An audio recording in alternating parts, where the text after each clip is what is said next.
السلام علیکم میرے ناظرین، میرے دیکھنے والوں کو سب کو السلام علیکم۔ آج کی جو کہانی ہے، جو واقعہ ہے، وہ ایک ایسی لڑکی کا واقعہ ہے جس کی لاش کو جانور اٹھا کر لے گئے۔ یہ کہانی آپ لوگوں نے پوری سننی ہے، پورا قصہ سننا ہے، پورا واقعہ سننا ہے تاکہ آپ لوگ اس سے عبرت حاصل کر سکیں۔ آپ لوگوں کے سامنے کچھ نظر آ رہا ہے کہ یہاں پہ ایک لڑکی کی لاش کو جانور اٹھا کر لے گئے۔ کیسے؟ چلیے شروع کرتے ہیں ہم اس کہانی کو۔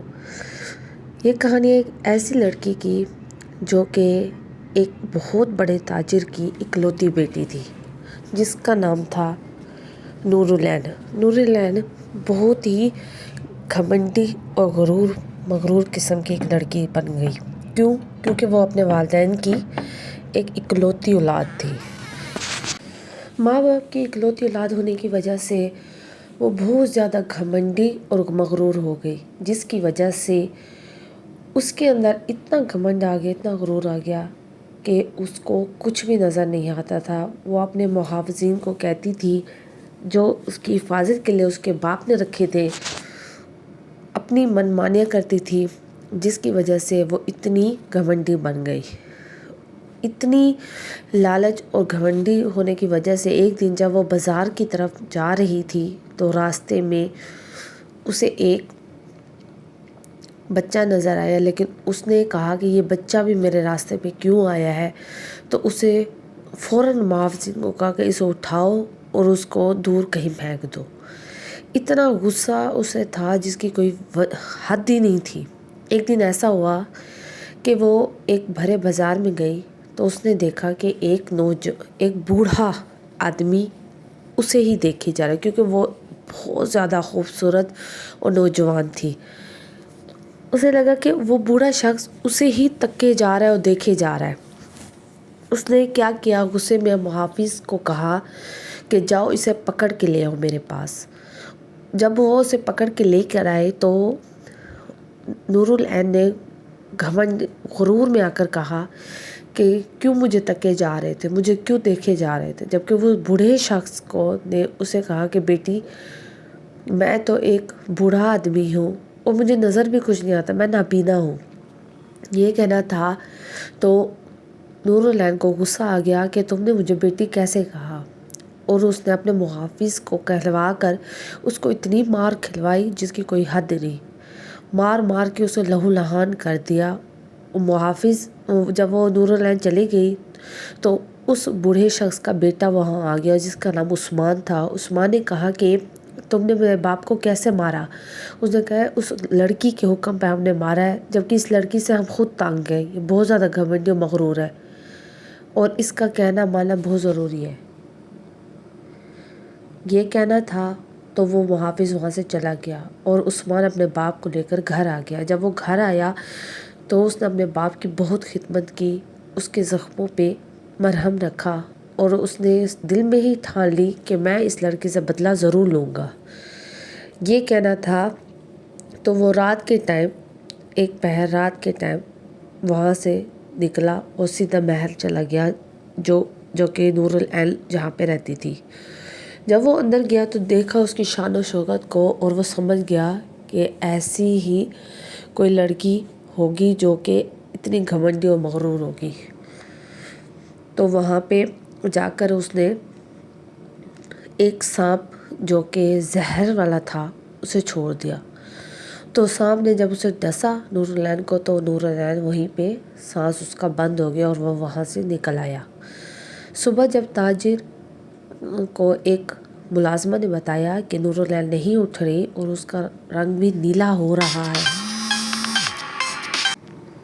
جب وہ وہاں سے نکل آیا تو تھوڑی دیر کے بعد دیکھا کہ جب ملازمہ نے بتایا کہ اس کا رنگ نیلا پڑ گیا اور اس کو جب ہر قسم کے طبیب سے چیک کروایا تو پتہ لگا کہ وہ مر چکی ہے، تو اس کے ماں باپ نے دھاڑے مار کر روئے اور اتنے روئے جس کی کوئی حد نہیں، کیونکہ ان کی اکلوتی بیٹی تھی۔ انہوں نے اسے اٹھایا اور جا کے دفنائے۔ جب دفنا کے واپس آئے تو صبح کے ٹائم ایک محافظ نے کہا جب میں پھول ڈالنے گیا تو میں نے دیکھا کہ قبر کھلی ہوئی ہے اور آپ کی بیٹی اس میں موجود نہیں ہے۔ اور اس میں بچھو اور ناگ ہے۔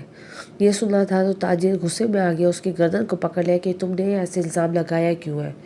وہ اسے لے کر وہیں گئے جہاں اس کی بیٹی کی قبر تھی۔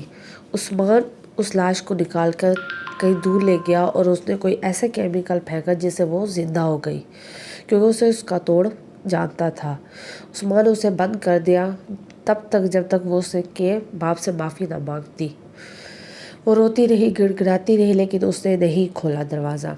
تو ایسا ہوا کہ وہ چاہتا تھا کہ نور العین کو پتہ لگے کہ وہ اتنی گھمنڈ اور مغرور تھی جس کی کوئی حد نہیں تھی۔ تاجر نے ہر کسی سے کہلوایا کہ میری بیٹی کی لاش کو ڈھونڈو، جس نے ڈھونڈا میں اسے انعام دوں گا، لیکن کوئی بھی نہیں جانتا تھا کہ نور العین زندہ ہے۔ کچھ دنوں کے بعد نور العین کو احساس ہونے لگ گیا کہ واقعی میں اس نے غلط کیا تھا، اور اس نے عثمان سے معافی مانگی اور عثمان سے کہا کہ مجھے میرے گھر چھوڑ دو۔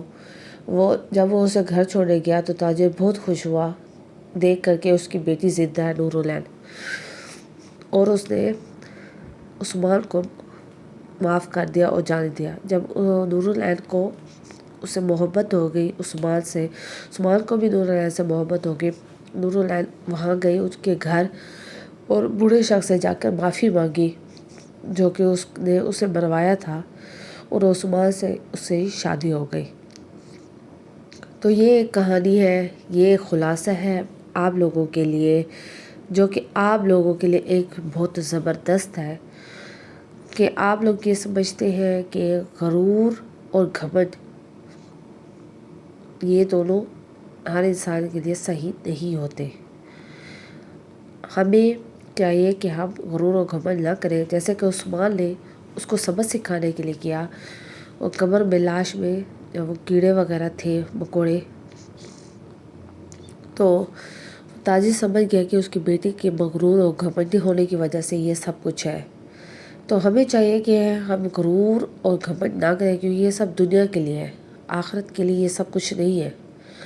آخرت میں ہم نے جب شیطان جو تھا انہیں حضرت آدم علیہ السلام کو سجدہ نہیں کیا تھا، وہ بھی غرور کی وجہ سے، تو اللہ تعالیٰ نے اسے زمین پر بھیج دیا، بلکہ اسے نکال دیا، کیونکہ اللہ تعالیٰ کو غرور پسند نہیں ہے۔